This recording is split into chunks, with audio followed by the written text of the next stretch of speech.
Baik ibu-ibu, mari kita lanjutkan saja perbincangan kita, yaitu pencegahan kekerasan terhadap anak. Nah, apa yang disebut dengan anak? Menurut Undang-Undang Nomor 23 Tahun 2002 tentang Perlindungan Anak, yang disebut anak adalah seseorang yang belum berusia 18 tahun, termasuk juga anak yang dalam kandungan. Nah, di dalam anak tersebut juga dalam undang-undang menyebutkan bahwa ada yang namanya hak anak. Nah, pengelompokan hak anak tersebut diantaranya adalah hak hidup, hak tumbuh kembang, hak untuk dilindungi, dan hak untuk berpartisipasi. Nah, kita berbicara tentang pencegahan kekerasan terhadap anak. Nah, terkadang kita tidak menyadari atau menyadari bahwa terkadang orang tua itu memperlakukan anak dengan salah. Nah, kenapa? Karena segala bentuk perlakuan yang tidak sepatutnya diperlakukan oleh orang-orang yang diberi tanggung jawab dan mempunyai kewajiban untuk memelihara dan merawat yang berpotensi pada merugikan sementara, permanen, melukai, menimbulkan catatan, bahkan dapat mengancam jiwa anak, itu ada namanya perlakuan salah. Nah, apa saja yang dimaksud dengan perlakuan salah? Salah satunya adalah kekerasan, eksploitasi, penelantaran, dan pembahayaan. Nah, kekerasan terhadap anak. Kekerasan anak ini bisa lewat kekerasan fisik, psikis atau jiwa, seksual maupun penelantaran. Nah, perlakuan fisik, kekerasan fisik itu sebagai contoh adalah misalnya membanting, menampar, memukul. Nah, itu tidak boleh dilakukan karena ini melawan undang-undang seperti itu. Nah, yang kedua adalah kekerasan psikis atau jiwa, yaitu perbuatan yang membuat tidak nyaman anak tersebut, misalnya diumpat, dimaki, dicaci, dikata-katai seperti itu, yang misal meremehkan juga termasuk mengkritik secara kasar. Nah, itu termasuk salah satunya.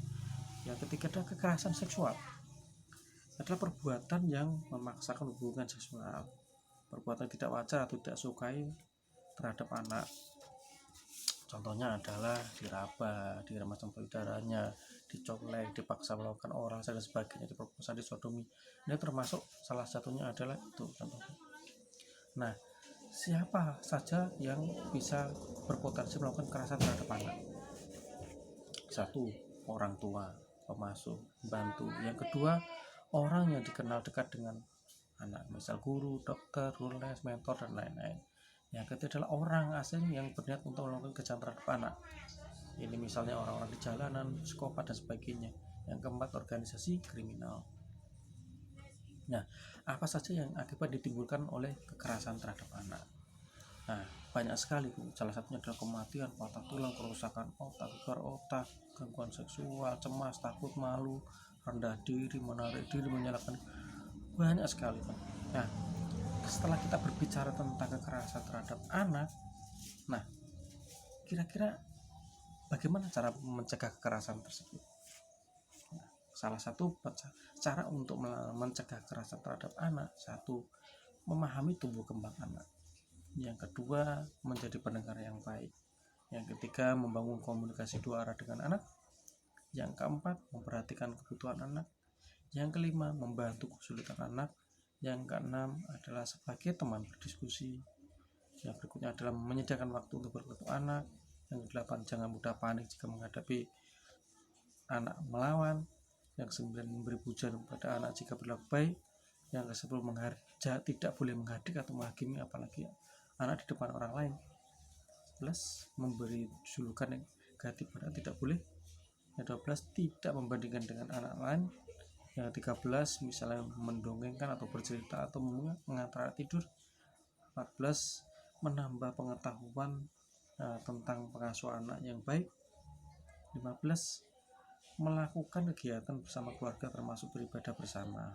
Yang 17, mengenali pergaulan anak. Yang ke-17, perkembangan informasi teknologi, mengikuti perkembangan informasi teknologi kepada anak. Nah, hal-hal tersebut intinya bagaimana kita bisa memperlakukan anak sebagaimana mestinya. Berarti nguwongno uwong seperti itu.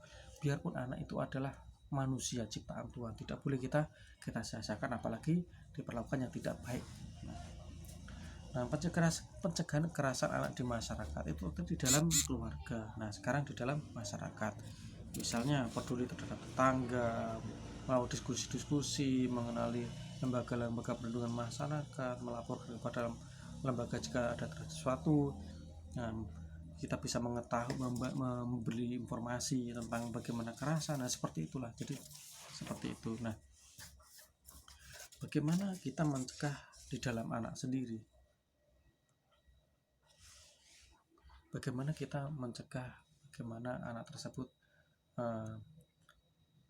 jangan sampai terjadi kekerasan? Salah satunya kita berikan wawasan kepada anak, hati-hati kepada orang tidak dikenal, seperti itu salah satunya. Terus menolak ajakan seseorang yang misal diiming-imingi, terus menolak untuk dicium, diraba dan sebagainya, terus berteriak apabila ada orang yang ingin memaksakan sesuatu, terus melapor kepada guru dan sebagainya. Kita berikan wawasan-wawasan agar anak tersebut bisa menjaga dirinya dengan baik. Nah, sekarang bagaimana hal-hal praktis yang perlu diketahui oleh keluarga terkait masalah kekerasan.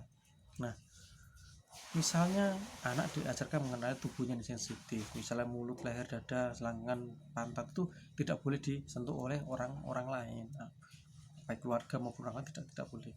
Nah, salah satu juga untuk mengatakan tidak atau jangan atau kabur ketika ada orang lain yang ingin menyentuh bagian yang sensitif, tapi jangan mau gitu. Pastikan juga anak keluar rumah itu selalu pamitan, jadi kita tahu sama siapa, pergi dengan siapa dan sebagainya. Yang keempat adalah selalu mengawasi anak, misalnya menggunakan online atau nama dunia maya, harus kita perhatikan betul-betul. Nah, yang berikutnya juga kita harus mendengarkan apapun jadi keluhan anak, apapun cerita anak kita dengarkan. Mungkin itu salah satunya bagaimana kita mencegah